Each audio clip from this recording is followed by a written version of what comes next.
Nah, kita lihat lagi ini pengembangannya. Input, ya, kalau sifatnya input, ini sifatnya dia sebagai input. Nah, peralatan inputnya apa? Input device apa? Jadi ada bentuknya. Input itu dalam bentuk apa? Itu maksudnya. Input itu nanti dalam bentuk input device atau peralatan input. Kemudian nanti proses juga, prosesnya itu dalam bentuk apa? Prosesnya dalam bentuk yang tadi, dalam bentuk controller. Kemudian outputnya dalam bentuk apa? Output dalam bentuk output device atau peralatan output. Ya. Apa itu input? Input adalah peralatan yang memberikan sinyal ke PLC. Contohnya tadi tombol, push button, dipencet dia ada respon dari motor listriknya. Kan begitu. Berarti dia memberikan sinyal. Ketika limit switch-nya ditabrak oleh pagar, ada respon dari motor listriknya. Motor listriknya jadi mati. Jadi ini disebut dengan si limit switch tombol itu disebut dengan output device atau peralatan output. Apa itu? Peralatan yang memberikan sinyal kepada PLC. Kemudian ini controllernya. Controllernya adalah peralatan yang menerima sinyal dari si input ini. Setelah diterima apa? Diolahnya, diolahnya, difikirkannya, kemudian baru diinstruksikannya kepada outputnya. Ya. Kalau tombol on, kalau tombol buka ditekan, berarti motor listriknya harus berputar ke kiri. Nah, itu kan dia berpikir itu.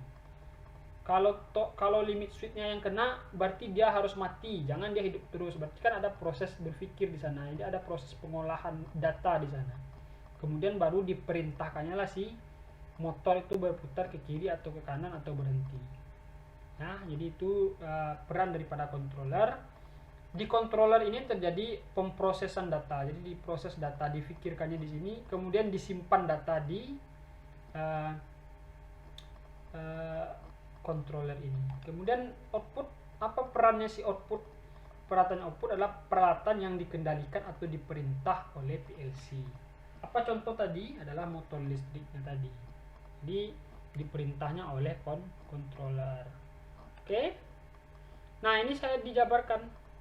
Input device atau peralatan device itu apa-apa aja contohnya. Peralatan device atau input device apa tadi? Peralatan yang memberikan sinyal kepada PLC. Contohnya atau bentuknya adalah bisa dalam bentuk push button, bisa dalam bentuk limit switch, bisa dalam bentuk infrared, bisa dalam bentuk infrared, bisa dalam bentuk toggle switch, bisa dalam bentuk level switch atau proximity switch, read switch, kemudian pressure switch. Intinya adalah peralatan-peralatan yang memberikan sinyal kepada PLC.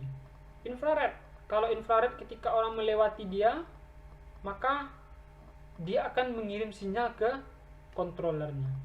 Push button, ketika push buttonnya ditekan, maka push button ini akan mengirimkan sinyal ke controllernya. Toggle switch, ketika toggle switchnya diaktifkan, maka dia akan mengirimkan sinyal ke controllernya. Nah, peralatan-peralatan yang seperti inilah disebut dengan peralatan input device. Kemudian ini controller, otaknya tadi atau yang memerintah tadi atau yang mengolah informasi tadi, bentuknya juga beragam. Bisa dalam bentuk microcontroller atau ini contohnya adalah Arduino. Microcontroller jenisnya Arduino. Microcontroller ini jenisnya banyak. Ada yang ATmega, ada yang Arduino, macam-macam. Kemudian controller lainnya bisa dalam bentuk ini, Smart Relay Zelio, Smart Relay Siemens. Kemudian controllernya bisa dalam bentuk PLC. PLC ini ternyata banyak macam. Ini tipe yang compact 1, 2, 3 ini tipe yang compact. Ini tipe yang modular atau model rak. Jadi ini lebih banyak, dia bisa mengendalikan sebuah sistem. Nah, jadi tipe controller itu juga ternyata beda-beda. Ini yang controller microcontroller, ini adalah jenis Smart Relay-nya Zelio, pabrikan Schneider. Ini yang Siemens logo. Ini yang tipenya Omron, kemudian ini yang tipenya Modicon. Oh bukan, ini yang tipenya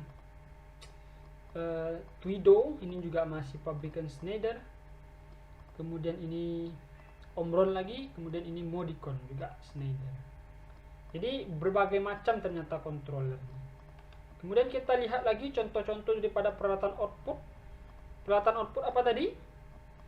adalah peralatan yang dikendalikan atau diperintah oleh PLC. Ya. Nah, dia bisa dalam bentuk solenoid valve. Solenoid valve itu adalah katup yang digerakkan oleh solenoid. Solenoid itu dia bekerja berdasarkan gaya magnet. Kalau dialiri listrik, maka dia bekerja menjadi magnet. Dia memiliki energi magnet sehingga menarik valve itu bisa buka atau tutup. Kemudian bisa jadi motor listrik, bisa jadi buzzer atau alarm atau sirine, bisa jadi dalam bentuk lampu indikator, bisa jadi dalam bentuk relay ataupun pemanas ataupun kontaktor. Nah, jadi ini adalah contoh-contoh peralatan output atau peralatan yang bisa dikendalikan oleh yang namanya controller atau PLC, atau peralatan yang dalam sebuah sistem kontrol adalah inilah yang dikendalikan. Inilah yang disuruh, hei lampu kamu hidup, dia hidup. Hei lampu kamu mati, dia mati. Hei motor listrik kamu berputar ke kiri, maka dia berputar ke kiri. Motor listrik kamu berputar ke kanan, maka dia berputar ke kanan. Pemanas Anda hidup supaya airnya bisa panas, maka pemanasnya hidup. Yang merintah itu apa? Yang merintah itu PLC-nya tadi. PLC-nya yang merintah berdasarkan sinyal-sinyal yang diberikan oleh input-inputnya. Oke. Nah, itu adalah terkait dengan peralatan output PLC. Saya rasa itu adalah materi kita untuk sesi kali ini. Inti dasarnya adalah saya sudah menjelaskan kepada Anda daripada ilustrasi sebuah sistem kendali. Tadi kita contohkan pagar itu buka tutup otomatis. Kok bisa demikian? Tentu adanya sebuah sistem kendali atau sistem kontrol. Apa-apa aja unsur-unsurnya atau bagian-bagiannya. Ada pemberi sinyal tadi, itu nanti dikenal dengan input. Kemudian ada yang mengolah data atau memberi perintah, itu nanti disebut dengan pemrogram atau otaknya. Kemudian ada dalam bentuk yang dikendalikan.